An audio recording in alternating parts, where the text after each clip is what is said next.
بسم اللہ الرحمن الرحیم۔ اللہ تبارک و تعالیٰ کے عظیم نام سے آغاز کرتے ہیں جو بہت ہی مہربان نہایت رحم والا ہے۔ درس بخاری شریف جاری و ساری ہے۔ اگلا باب قائم کیا ہے، باب التقاضی والملازمتی فی المسجد،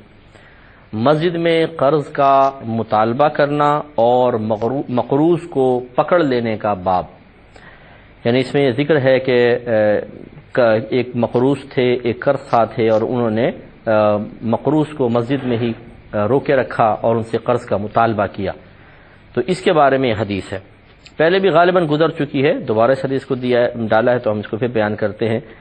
کہ حضرت کعب رضی اللہ تعالی عنہ کہتے ہیں کہ حضرت ابن ابی حدرد رضی اللہ تعالی عنہ سے میں نے اپنے اس قرض کا تقاضا کیا جو ان پر تھا۔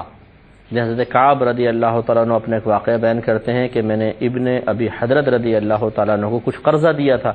وہ ادا نہیں کر پا رہے تھے، مسجد میں مل گئے تو آپ نے ان کو روک لیا۔ پس ان دونوں کی آوازیں بلند ہو گئیں، یہ مطالبہ کر رہے تھے قرض دو، وہ کہہ رہے تھے میں ابھی نہیں دے سکتا ہوں، اس میں آوازیں بلند ہو گئیں۔ جب بلند ہوئیں تو حتیٰ کہ رسول اللہ صلی اللہ علیہ وسلم نے ان آوازوں کو اپنے گھر میں سن لیا،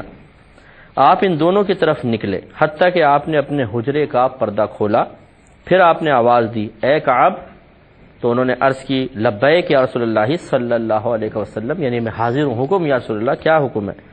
تو آپ نے ارشاد فرمایا تم اپنے قرض سے اتنا کم کر دو، اور ہاتھ سے اشارہ کر کے بتایا نصف، جیسے ہم یوں کہیں کہ یوں، سرکار نے اس طرح فرمایا کہ آدھا کم کر دو، تو انہوں نے فوراً کہا یا رسول اللہ میں نے کر دیا۔ پھر نبی کریم صلی اللہ علیہ وسلم ابن ابی حضرت کی طرف متوجہ ہوئے اور فرمایا کہ اٹھو اب ان کا قرض ادا کر دو۔ تو دیکھیں پہلی بات تو یہ کہ مسجد کے اندر قرض کا مطالبہ کرنا شرعاً جائز ہے، جس میں کوئی شرعی طور پہ حرج نہیں، لیکن آواز بلند کرنا یہ سرکار کو ناپسند ہے۔ لیکن چونکہ وہ غیر اختیاری طور پہ آواز بلند ہوئی تھی، اس لیے رحمت کونین صلی اللہ علیہ وسلم نے ان کی گرفت نہیں فرمائی، انہیں توبہ کا حکم نہیں دیا، ان کی کوئی سزا مقرر نہیں فرمائی، کوئی کفارہ لازم نہیں فرمایا۔ اس کا مطلب یہ ہے کہ غیر اختیاری طور پہ جو اعمال ہو جاتے ہیں وہ قابل گرفت نہیں ہوتے ہیں۔ قہقہہ کے اندر بھی یہی مسئلہ ہے کہ قہقہہ کو ہماری شریعت پسند نہیں کرتی ہے، لیکن اس پہ صراحتاً کوئی وعید نہیں بیان کی، جتنی اس کے بارے میں روایات بیان کرتے ہیں سب ضعیف ہیں، اور مطلب اس سے حرمت وغیرہ ثابت نہیں ہوتی۔ قہقہہ کا مطلب اتنی آواز سے ہنسنا کہ برابر کے 3-4 ادھر کے 3-4 افراد سن لیں، اتنی ہنسی کی بلند آواز کو قہقہہ کہتے ہیں۔ اگر یہ غیر ارادی طور پہ نکل جائے تو اس میں کوئی بھی کراہت نہیں ہے، جیسے کہ یہاں پر ہے کہ مسجد میں اگر غیر ارادی طور پہ ان کی آواز بلند ہو گئی، اگر یہ خطا ہوتی تو سرکار لازم توبہ کرواتے، کیونکہ نبی توبہ ضرور کرواتے ہیں، غلط کام کی نشاندہی بھی کرتے ہیں۔ تو اسی طریقے سے قہقہہ کسی کا بلند ہو جائے تو ہمیں یہ نہیں کرنا چاہیے کہ ہم ان پہ انگلی اٹھائیں۔ بعض ہمارے نوجوان ایسے ہیں جو نئے نئے عبادت کی طرف مائل ہوتے ہیں، اور وہ پھر ان چھوٹے چھوٹے مستحبات کی بنا پر، جن کی حقیقتاً نظر شرع میں اتنی اہمیت بھی نہیں ہوتی ہے، ان کو بنیاد بنا کر علماء کی گرفت کرنا شروع کر دیتے ہیں۔ کسی محفل میں علماء زور سے ہنس پڑے تو دیکھیں یہ تو قہقہہ لگا رہے ہیں، اور فوراً بس یہ قہقہہ لگا نہیں کہ انہوں نے اپنے دل سے ان کی عزت کو کھرچ کے نکالا نہیں، کہ گویا کہ قہقہہ اتنا بڑا گناہ کبیرہ ہو گیا کہ اب عالم کی عزت کو اپنے دل سے ختم کر دینا بالکل جائز اور روا ہو گیا ہے۔ حالانکہ قہقہہ کو ایسی بری چیز نہیں ہے، غیر اختیاری طور پہ نکل سکتا ہے، تو اس لیے زیادہ جوش میں نہ آئیں۔ اگر انسان تھوڑے سے عمل کی وجہ سے صرف چند مستحبات پہ عمل کرنے کی بنا پر اتنا اپنے آپ کو مجتہد سمجھنے لگ جائے کہ خود اجتہادی فیصلے کر کر کے کسی کے لیے عزت اور ذلت کے معیار مقرر کرنے لگ جائے،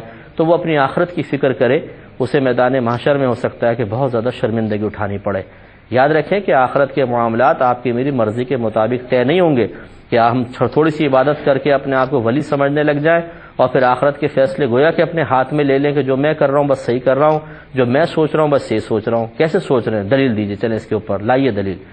تو پھر یہ ہر چیز کی ایک برہان اور دلیل ہونی چاہیے۔ خواہ بس اپنے اندر سے ایک آواز آئی اور ہم نے سمجھا کہ اللہ کی طرف سے ہے الہام، اور اس پہ فوراً عمل کر لیا، نہ کوئی دلیل ہے قرآن کی ہاتھ میں، نہ حدیث کی صحیح دلیل ہاتھ میں، اور اتنے بڑے بڑے فیصلے کہ ان کی عزت کرنی ہے، اس کی نہیں کرنی ہے، اس سے ہاتھ ملانا ہے، اس سے نہیں ملانا، اس کی طرف دیکھنا ہے، اس کی طرف نہیں دیکھنا ہے۔ یہ مطلب اس طرح کے معاملات آج کل ہمارے ہاں ہوتے ہیں، اس سے اجتناب کرنا لازم ہے۔ تو سرکار صلی اللہ علیہ وسلم معلوم ہوا کہ غیر اختیاری طور پہ آواز بلند ہو جائے تو کوئی حرج نہیں ہے، سرکار باہر آئے۔ اب یہ سرکار نے بڑی پیاری ایک ہمیں تعلیم دی کہ اگر تمہارا قرضہ کسی مسلمان بھائی پر ہو اور تم اس کو تھوڑی سی، یہ پہلی بات تو ہے کہ مہلت دو، وہ دیر سے وہ ادا نہیں کر پا رہا، مہلت دے دو، اور مہلت دینے کے ساتھ ساتھ اگر وہ زیادہ تنگ دست ہے اور آپ معاف کر سکتے ہو تو معاف کر دو، یہ بہت بڑی بات ہوتی ہے۔ تو لہذا رحمت کونین صلی اللہ علیہ وسلم نے ٹوٹل تو نہیں کہا لیکن نصف کا فرمایا کہ چھوڑ دو، معاف کر دو، کیونکہ سرکار بارہ اللہ کی عطا سے جانتے تھے کہ ابن ابی حضرت رضی اللہ تعالی عنہ ابھی اس قرض کی ادائیگی پر مکمل طور پہ قادر نہیں ہے، اسی لیے وہ کہہ رہے ہوں گے میں کم دیتا ہوں، وہ کہتے نہیں آپ پورا دیں، تو سرکار نے حکم ہی دے دیا کہ نصف کر دیں، اور صحابہ کرام علیہم الرضوان کی اطاعت پر قربان جائیے، فوراً رسول اللہ میں نے کر دیا، آپ نے فرمایا بس کر دیا۔ یہ بڑی نفیس بات ہے، اور میں تمام بھائیوں بہنوں کو اس طرف متوجہ کرنا چاہوں گا کہ ہم اپنے آپ کو کہتے ہیں ہم عاشق رسول ہیں، عاشق رسول ہیں، خالی کہنے سے عاشق رسول تو آدمی نہیں بن جاتا نا، عاشق رسول کی کچھ علامات بھی ہمارے اندر ہونی چاہیے، اور وہ سب سے بڑی علامت ہے اطاعت رسول، نبی کریم صلی اللہ علیہ وسلم کا کہنا ماننا۔ میں اکثر یہ جہاں پہ بیان وغیرہ کرتا ہوں میں لوگوں کو سوچ فراہم کرنے کی کوشش کرتا ہوں کہ جو معمولات آج آپ کر رہے ہیں کیا یہ صحابہ کرام علیہم الرضوان کے درمیان اسی طرح عام تھے؟ تو جواب ہوگا کہ نہیں تھے، لیکن یہ کوئی دلیل نہیں ہے کہ نہیں تھے تو ناجائز ہے، میں ناجائز نہیں کہہ رہا ہوں، بہت سی چیزیں جائز ہیں، کہنے کا مطلب، سمجھانے کا مطلب یہ ہے کہ کیا یہ اس زمانے میں رائج تھے؟ نہیں۔ اس کے باوجود آپ یہ کہتے ہیں کہ صحابہ کرام سب سے بڑے عاشق رسول تھے اور قیامت تک کوئی ان کے عشق رسول کا مقابلہ نہیں کر سکتا ہے، تو پھر میں کوشچن کرتا ہوں یہ بتائیے جب آپ کی یہ آج کل کے جو معاملات ہیں اس زمانے میں رائج ہی نہیں تھے تو آخر وہ کون سی ایسی چیز ہے جس کو بنیاد بنا کر خود آپ کی زبانیں بھی اس بات کی گواہی دے رہی ہیں کہ صحابہ کرام علیہم الرضوان سب سے بڑھ کے عاشق رسول تھے؟ بتائیے وہ چیز کیا ہے؟ ایک ہی جواب ہوگا اطاعت رسول، وہ سرکار کی پسند ناپسند پہ اپنی پسند ناپسند کو قربان کر دیتے تھے، سرکار کے زبان سے جملہ نکلا فوراً اس کو پورا کر دیا۔ ہمارا عشق رسول ایسا ہے کہ جہاں کھانے کو ملے، جہاں پینے کو ملے، جہاں عزتیں ملے وہاں پہ اطاعت ہے، جہاں پہ سختی ہو، آزمائش ہو، کچھ مال ہاتھ سے جا رہا ہو وہاں پہ بس پھر وہ غلام جو ہے وہ خود آقا بن جاتا ہے، معاذ اللہ ثم معاذ اللہ، اور توجہ چھوڑ دیتا ہے۔ خواتین کی مثال لے لیں، اپنے سونے کے سیٹ نہیں خراب کرنا ہے، زکوٰۃ ادا نہیں کریں گی،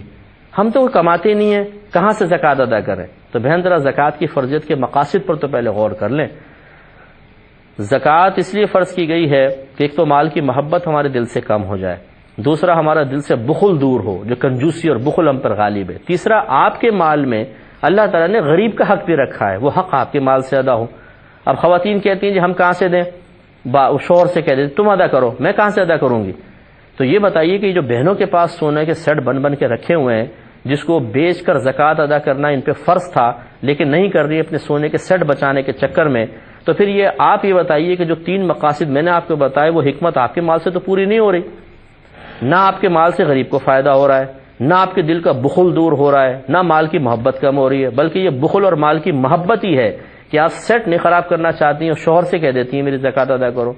اس پہ کوئی فرض واجب کوئی آپ کی زکوٰۃ ادا کرنا، وہ تو ادا کرے گا تو اس کے لیے مستحب ہے، چلو ادا ہو تو جائے گی آپ کی اجازت سے، لیکن اصل تو آپ کو اپنے مال سے ادا کرنی چاہیے۔ اب جب یہاں اطاعت رسول کی باری آتی ہے تو تمام جو عاشقان رسول ہیں وہ بس وہ اپنی سوچ کے مطابق چلیں گے، پیسہ خرچ کرنے کی باری آئی تو پھر نبی کے فرمان کی کوئی پرواہ نہیں ہے۔ ایسے سرکار نماز کی تلقین کریں، نعت خوانیوں میں بیٹھے رہیں گے عشاقان رسول، لیکن جب نماز پڑھنے کی باری آئے گی تو پوری رات نعت خوانی میں بیٹھ کر جھومنے والے کے لیے تازہ وضو کر کے 4 رکعت نماز، 2 سنت 2 فرض پڑھنا پہاڑ کے برابر ہو جاتا ہے، نہیں پڑھے گا۔ بھئی یہ کیسا عشق رسول ہے آپ کا میرے بھائی کہ آپ پوری رات تو سرکار کی محبت میں بیٹھے ہوئے ہیں، اور جب سرکار کا حکم ماننے کی باری آئی تو گویا کہ آپ زبان حال سے کہتے ہیں کہ یا رسول اللہ آپ کی محبت کا ثبوت اس طرح تو میں دے سکتا ہوں کہ پوری رات بیٹھا رہوں، لیکن یہ محبت کا ثبوت دینے کے لیے میں تیار نہیں کہ آپ کا کہنا مان لوں۔ وہ نکل لیتے ہیں گھر کی طرف۔ یہ کوئی فائدہ ہے اس کا اس طرح کے بیٹھنے کا؟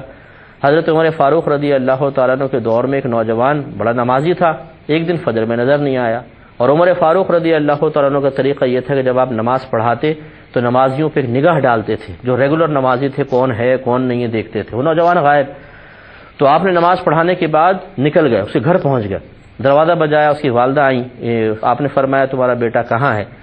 تو ان خاتون نے جواب دیا یا امیر المومنین، اصل میں وہ پوری رات نوافل پڑھتا رہا ہے اور فجر کے وقت اس کی آنکھ لگ گئی تو وہ جماعت میں حاضر نہ ہو سکا۔ یہ نہیں کہہ رہی کہ نماز قضا ہو گئی، جماعت میں حاضر نہ ہو سکا۔ تو عمر فاروق رضی اللہ تعالی عنہ نے ارشاد فرمایا اگر تیرا بیٹا پوری رات سوتا رہتا لیکن فجر ہمارے ساتھ باجماعت پڑھ دیتا تو یہ باجماعت نماز پڑھنا اس کے پوری رات کی نفل عبادت سے بہتر تھا۔ تو اب یہ ذرا خود سوچ لیجئے کہ ہمارے ہاں یہ ہم اپنے بس منہ میاں مٹھو بنے ہوئے ہیں،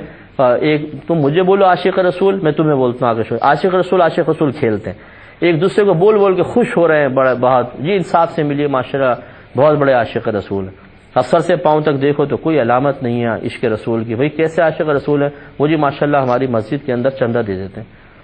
جی ہر سال نعت خوانی کرا دیتے ہیں۔ تو یہ ہم نے علامات اپنے پاس سے مقرر کر لی ہیں اور ایسی علامات مقرر کی ہیں جن کو ایک علامت قرار تو دیا جا سکتا ہے لیکن یہ حقیقتاً علامات نہیں ہیں۔ صحیح بڑی علامت جو ہے جو صحابہ کرام کے درمیان رہی اور جس کی وجہ سے ان کو واقعی صحیح عاشق رسول ہونے کا اعزاز حاصل ہوا وہ ہے اطاعت رسول۔ تو یہ دیکھیں سرکار نے فرمایا نصف کر دو، اب یہ رسول اللہ میں کیوں ادا کروں؟ یہاں پہ خاموش ہو گئے، باہر نکل کے کہا یار سرکار کے ادب کے وجہ سے خاموش ہو گیا، بھائی میں نہیں کرتا ہوں، یا رسول اللہ میں نے کر دیا، ایک لمحہ نہیں لگایا۔ اسی طریقے سے یہ تو چلے مرد ہیں،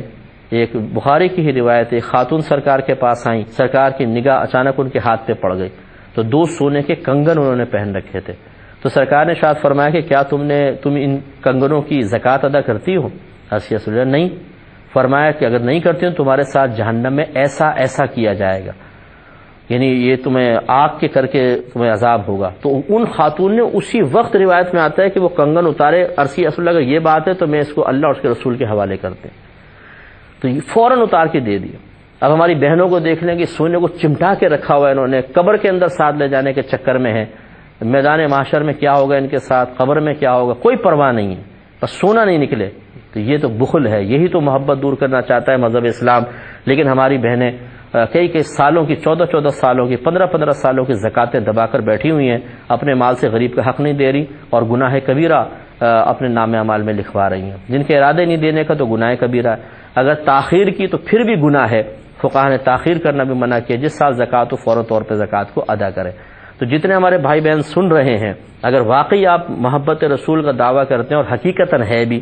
اور واقعی اگر آپ اپنی آخرت کو بہتر بنانا چاہتے ہیں تو پھر یہاں پرواہ نہ کریں، یہ سونا یہیں رہ جائے گا۔ اور جس اولاد کے لیے آپ یہ کہہ رہے ہیں کہ میں نے اولاد کے لیے سونا رکھا ہوا ہے، کل یہ آپ کو اصال ثواب بھی نہیں کرے گی۔ اولاد تو اتنی ناخلف ہوتی ہے کہ جہاں وہ آپ کے مرے نہیں کہ آپ کے آپس میں لڑیں گے چیل کبوں کی طرح اور آپ کے مال کو جھپٹ کے لے جائیں گے اور ایک دوسرے کو مطلب برا بھلا کہیں گے، کیس کر دیں گے ایک دوسرے کے اوپر۔ اس اولاد کے لیے آپ مال چھوڑ کر جا رہے ہیں اور پھر یہ مال کو استعمال کر کے آپ کے لیے کوئی اصال ثواب نہیں ہوگا، آپ بھگت رہے ہوں گے عذاب۔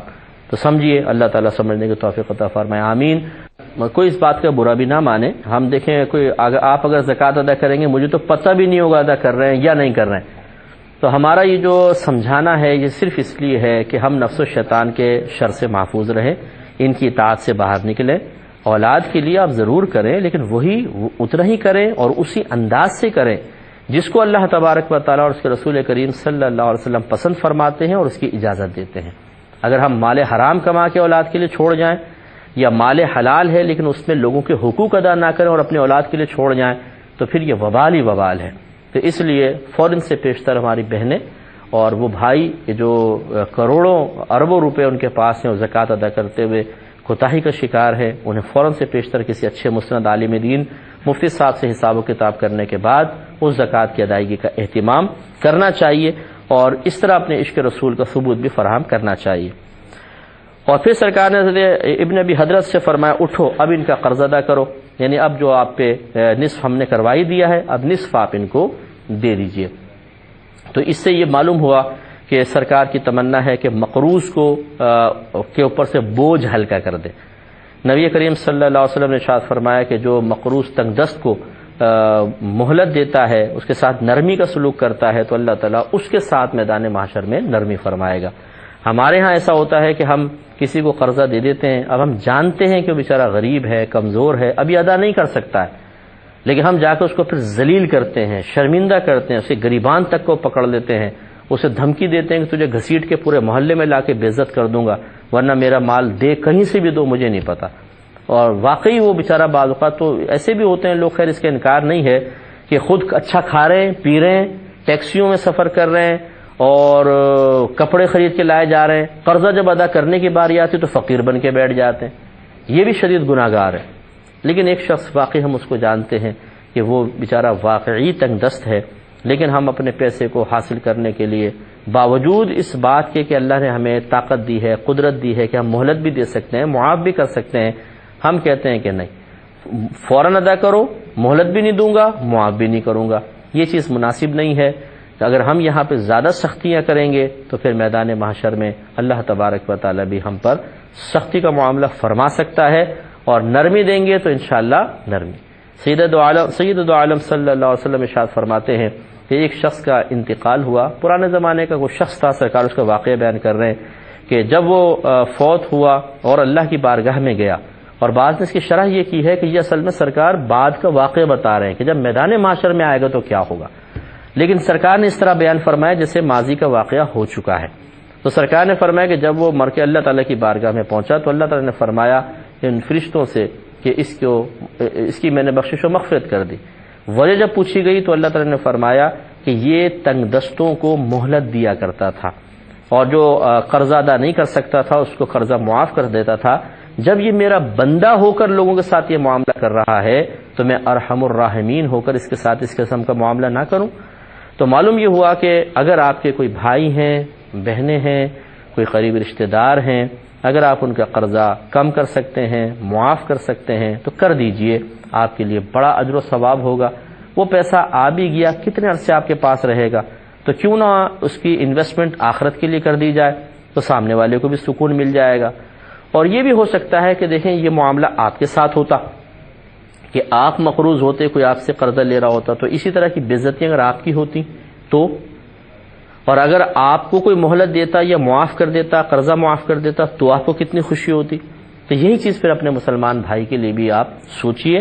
اور تھوڑا بہت کسی کا قرضہ معاف بھی کریں، اس سے بھی آپ اس نیک عمل سے بھی حصہ حاصل کریں، اور اگر کوئی تنگ دستی کا شکار ہے اسے نرمی کے ساتھ مطالبہ کریں، مہلت بھی دیں۔ ہاں اگر آپ یہ سمجھتے ہیں کہ کوئی شخص ادائیگی پہ قدرت رکھتا ہے لیکن جان بوجھ کر ٹال مٹول سے کام لے رہا ہے، اس پر سختی کرنا روا ہے، لیکن یہ سختی کا انداز نہیں کہ آپ مارنا پیٹنا شروع کر دیں، مطالبے میں اصرار اور تکرار کر سکتے ہیں۔ بلکہ فقہا نے یہاں تک بیان فرمایا کہ اگر ایک شخص آپ کے قرض کی ادائیگی پر قدرت رکھتا ہے لیکن قرضہ ادا نہیں کرتا،